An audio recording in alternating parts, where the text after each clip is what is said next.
Hello, good day. It is me, Janelle Lawrence, the urban teacher, and welcome to my channel.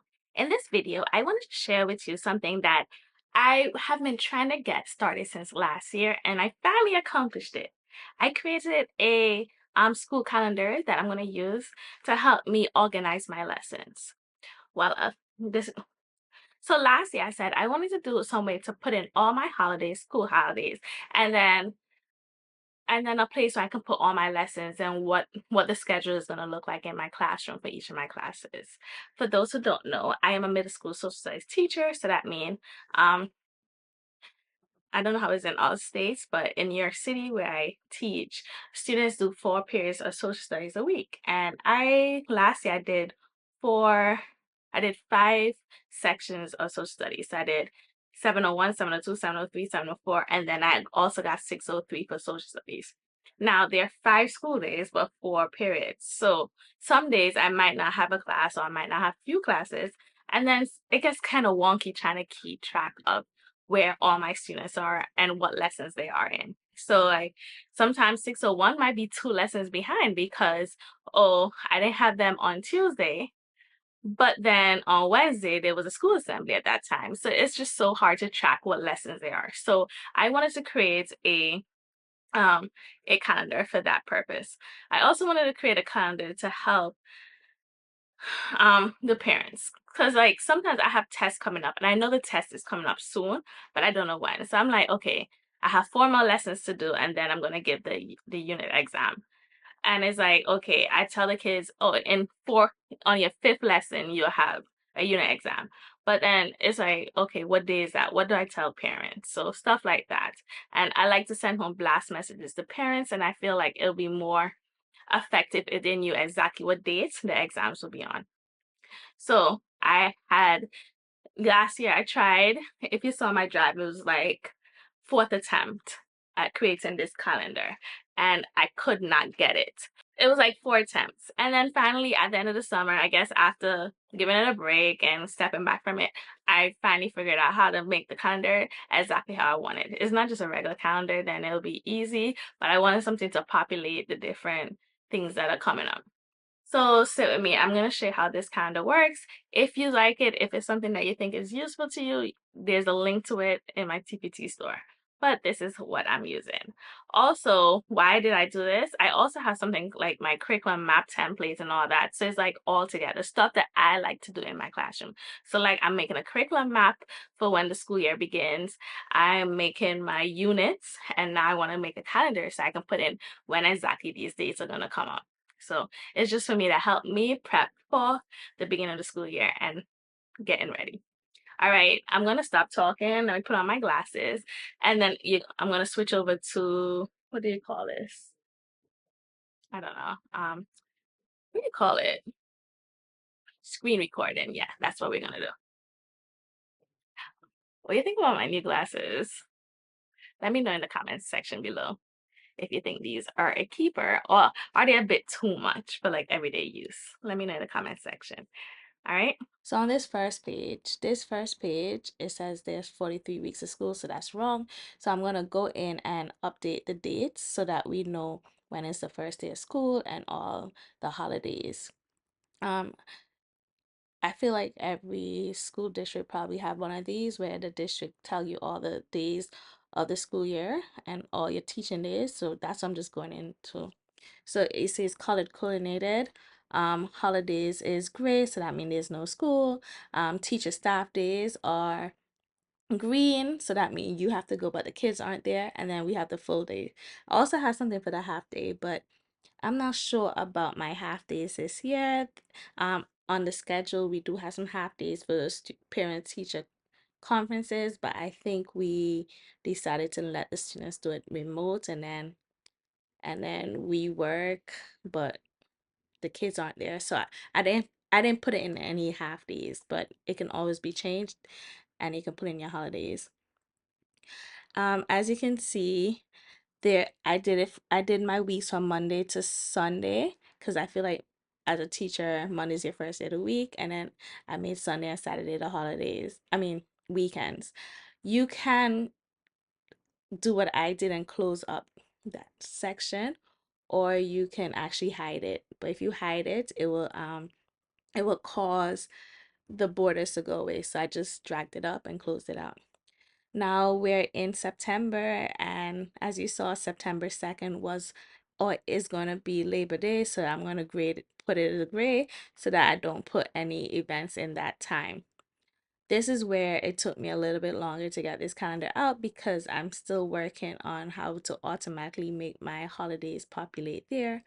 But I wanted this calendar for the new year, so I decided just to leave it because as is, and if I ever figure out how to make it automatically populate the holidays, then I will go back and fix it. So here I'm just making sure all the formatting is correct.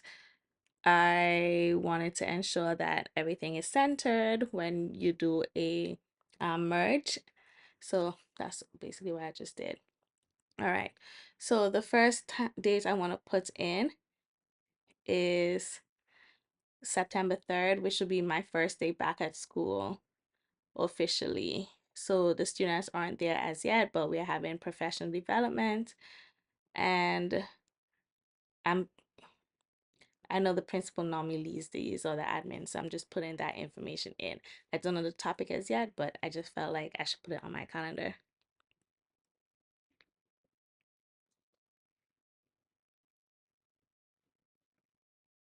Then if you go back Tuesday, I know Wednesday is also going to be another PD day. Hopefully they give us time to set up our classrooms, but it's not always guaranteed. But I just put it in as a classroom setup. Then the first day back for real would be um Thursday, September 5th. I like this task section where you put the dates is because you can put up to you can put up to 6 events that will populate on your calendar. You can actually put more events. So if I wanted to do September 3rd and put 10 events, they will populate the first 6 that you write, and then you can have the other events there.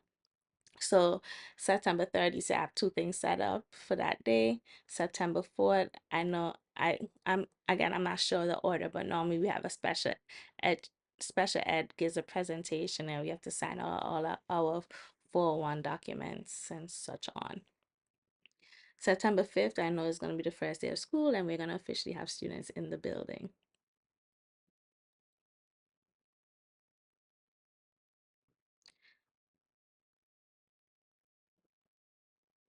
You see, if you type in a date, it'll mess up the coding that's already there. So I would say just double click on the boxes and ensure that you can just type in your code. See?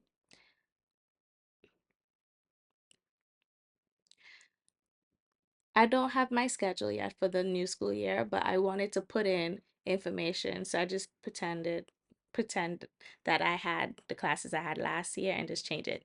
So I know on Thursdays I have 601 and they'll probably do lesson 1, and um I'll probably have 602 as well, and they'll do lesson 1. So this is why I really made it so I could see what lessons are happening at a particular time. As you can see, it didn't populate 602 lesson 1. It only works if you actually put dates next to it. So there's coding that's already there.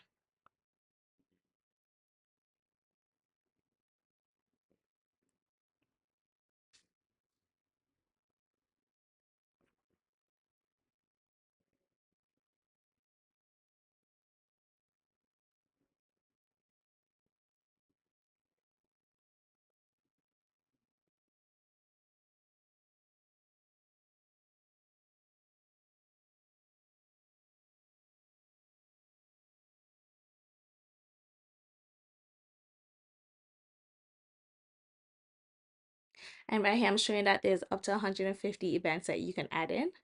I didn't like it centered, so I went and I just made it, what is that, left align? Yeah.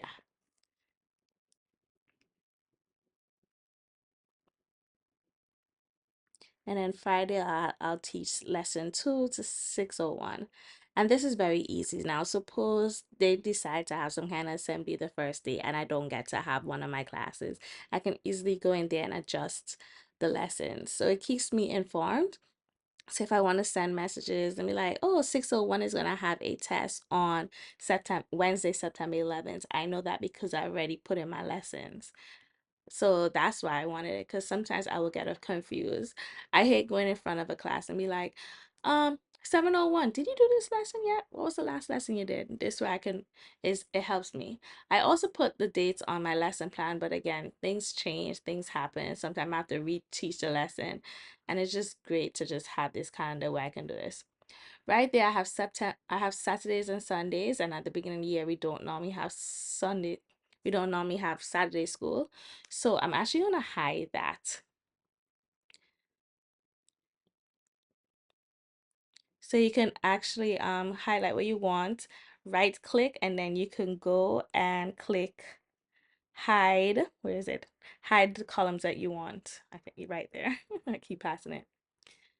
And I like having it. And if you want to reopen it, you just click on it and click on it, double click, go ahead, try again. See? And it opens. Again, also, if you want to start your week starting on a Sunday, you can do that. But for me, I feel like my school week starts on Monday, so I did the beginning of the calendar on a Monday.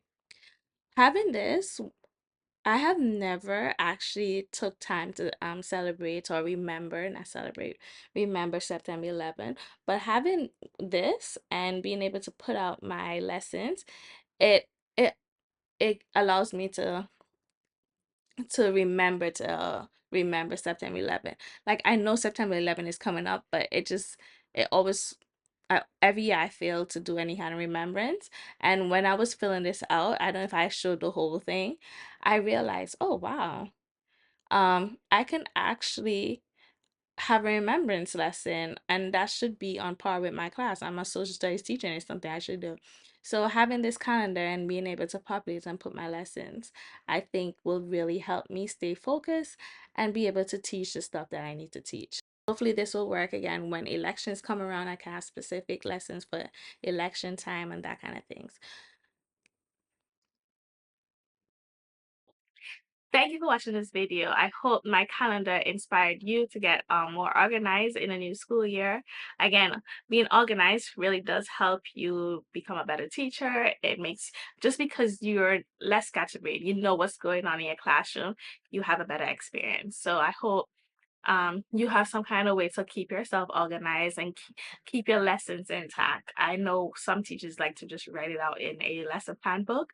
As middle school teachers, we don't really have lesson plan book, and all our lesson planning is digital. So I think this is a really great way of keeping me organized. I also like that it is shareable, so I can share it with my co-teachers and the E&L provider who in previous years only pushed in like twice a week. So it's easier just to have a calendar where they understand where everything is living and what lessons we're on when they push in.